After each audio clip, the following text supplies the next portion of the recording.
Fond of Books. My name is Janelle and this is a reading roundup. In these videos, I just talk about the books that I've been reading recently, so let's just get right to it.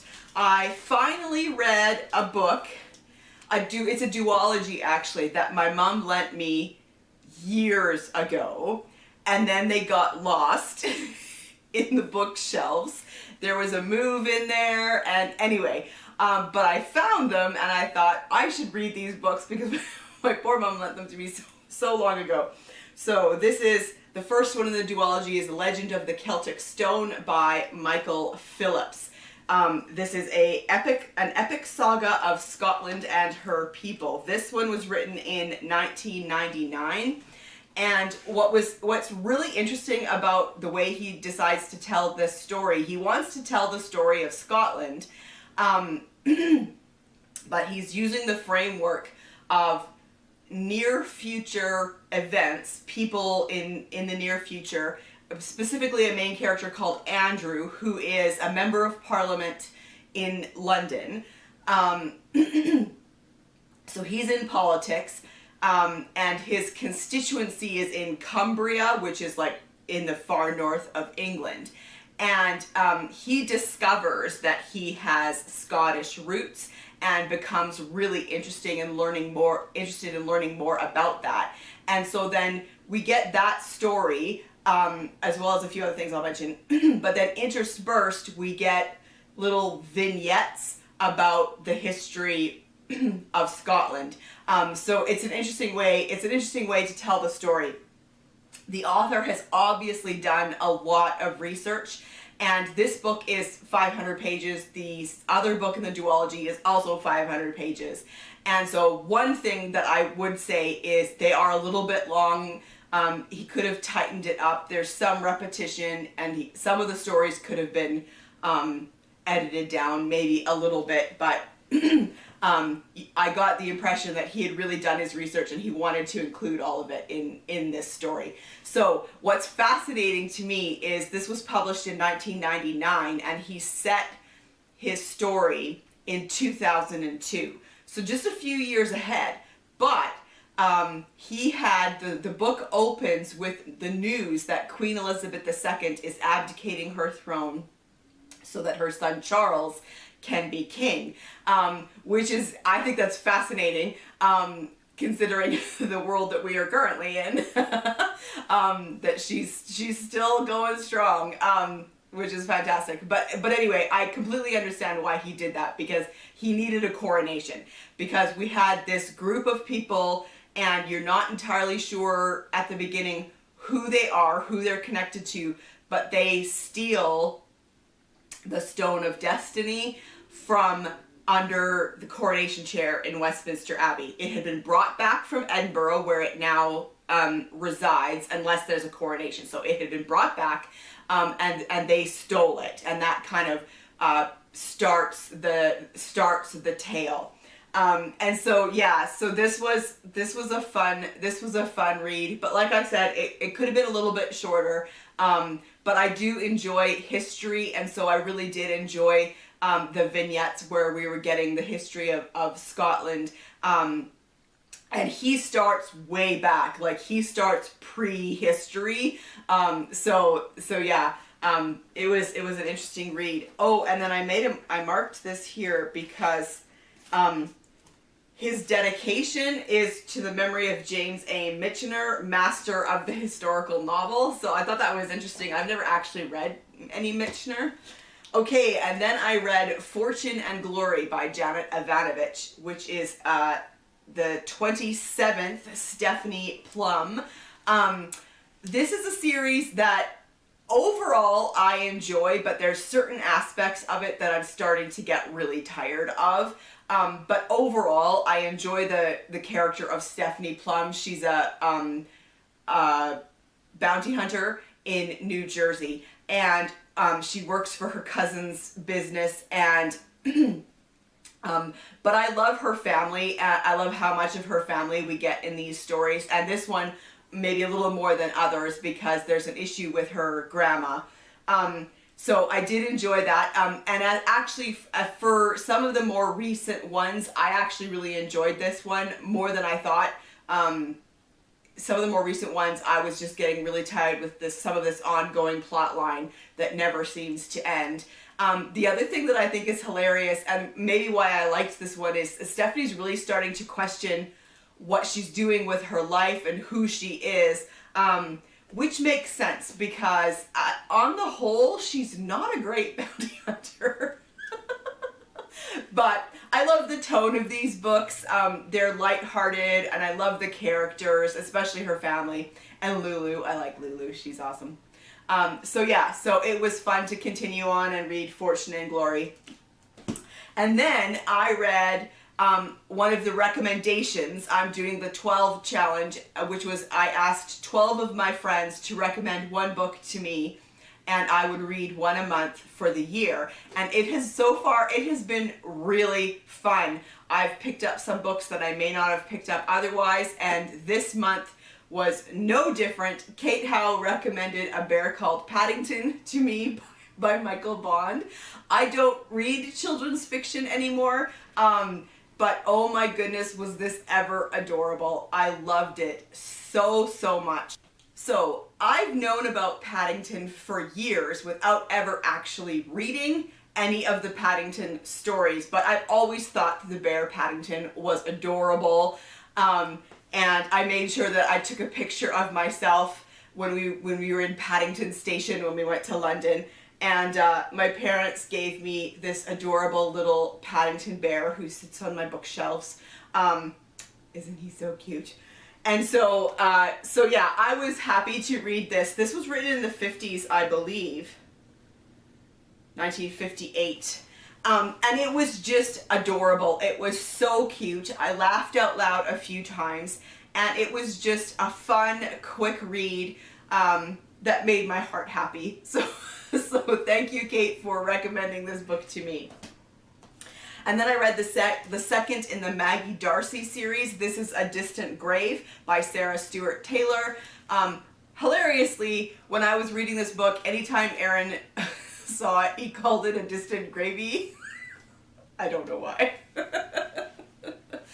Anyways, the main character, Maggie Darcy, is a police officer on Long Island in New York. And in this book, she's preparing to go on holiday with her teenage daughter to Ireland. And they're very excited about this trip. And then kind of the last case that she gets just a couple days before they're supposed to leave is a man is shot on the beach. And they take the case. When it goes to autopsy, the medical examiner discovers some knife marks on the man's back, which are really unusual. But they don't know who this man is. There was no ID or anything. And once they were able to identify him, they realized that he was from Ireland, and they didn't know why he was in New York. And there was a lot of questions. And so because he was from Ireland, it was felt that Maggie should go on her trip, and then she can maybe get some information about his life in Ireland, and maybe that would help. So yeah, I did enjoy this. I love that you go back and forth between Ireland and Long Island for the story. I didn't like this one as much as the first one though, and I'm not entirely sure why. I read one review where the person seemed to have similar feelings to me, and she said that it was just a bit like she was reading it really slow. It wasn't quite grabbing her or something, and I was having this similar feeling, so I'm not entirely sure what it was. I did overall enjoy the story, and I like the character of Maggie, and I like the writing style of this writer, but there was just something this time around. I'm not entirely sure, but I do love that we get to spend some time in Ireland in this series. And then I read some more short stories in my Oscar Wilde short stories. I'm doing a buddy read with Donna from Studio in the Library, and in April we read basically Oscar Wilde's fairy tales, which which was really interesting. He wrote a number of fairy tales, but from the things that I read about it, he wrote fairy tales for grown-ups. The stories weren't intended for children. But the more that I read, the more I realized that these aren't actually really fairy tales. They're fables, which I thought was interesting. So I read The Happy Prince, The Nightingale and the Rose, The Selfish Giant, The Devoted Friend, and The Remarkable Rocket. And so it was fun to talk about those with Donna, and I had no idea that Oscar Wilde wrote fairy tales or fables, and so yeah, that was a fun read. And then I read the latest in the Museum Detectives Historical Mystery Series. This is Murder at Madame Tussauds by Jim Eldridge.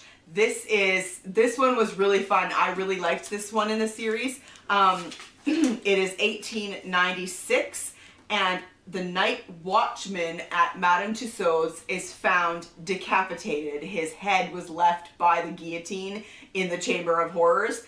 And so Daniel and Abigail get called in to investigate. There's also another case. A friend of theirs from Scotland Yard, John Feathers, is investigating a series of bank robberies where the gang enters the bank from the next door business. They go through the cellar from next door. And so yeah, I really enjoyed this. I also enjoyed, we meet Arthur Conan Doyle is a character in this one, which was fun. And also there was a lot of talk about Florence Nightingale and Mary Seacole, which I thought was really interesting. We don't meet either of them, but there's a lot of talk about them. So this was a really fun one in the series. And then I read The Innocent by Harlan Coben. This has been sitting on my shelves for a long time, and so I finally decided to pick it up. And this was published in the early 2000s too. I think it was 2004.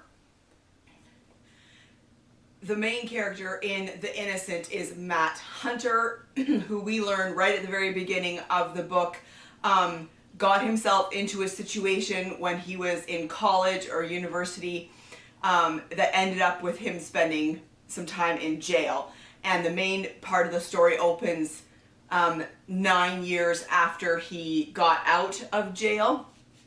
And he's married, his wife is newly pregnant, and she's away on a business trip, and he receives some pictures and a video on his cell phone from her phone that kind of caused him to be concerned about what's actually happening. And then a mysterious man, Matt starts noticing that this guy's following him, and then that guy ends up dead. And so, yeah, it's classic Harlan Coben. I enjoyed it. It was a fun ride. I read it really fast. One thing that I found fascinating is the prologue and the epilogue and part of chapter 7 are written in the second person point of view, which you don't get a lot of. But the you in those parts is Matt Hunter. He did it, I think, that way to really get the reader to identify with Matt in his situation. So yeah, so it was a fun quick read, classic Harlan Coben. And then last but not least, I read A Salted Caramel by Amanda Flower. I read this for Amish in April. This is the first in the Amish Candy Shop series. Our main character is Bailey King, who lives in New York. She's a chocolatier, but her grandparents live in Harvest, Ohio, and they are Amish, and they run a candy shop in that small town. And at the beginning of this book, Bailey is awaiting news of a promotion when she hears from her grandmother that her grandfather is quite ill. So she goes rushing to Harvest and discovers that there is a developer who is buying up property on the main street and is really pushing her grandfather to sell his candy shop, and then that developer is found dead in the kitchen of the candy shop. And the grandparents live above it. So yeah, so this was a classic cozy mystery. It has all the tropes that you expect in a cozy mystery. I really liked the grandparents. They were my favorite characters in this, actually. So yeah, so this was my read for Amish in April. Okay, there you have it. That is what I have been reading recently. Have you read any of these books? I would love to chat with you in the comment section down below, and I will see you for another video soon.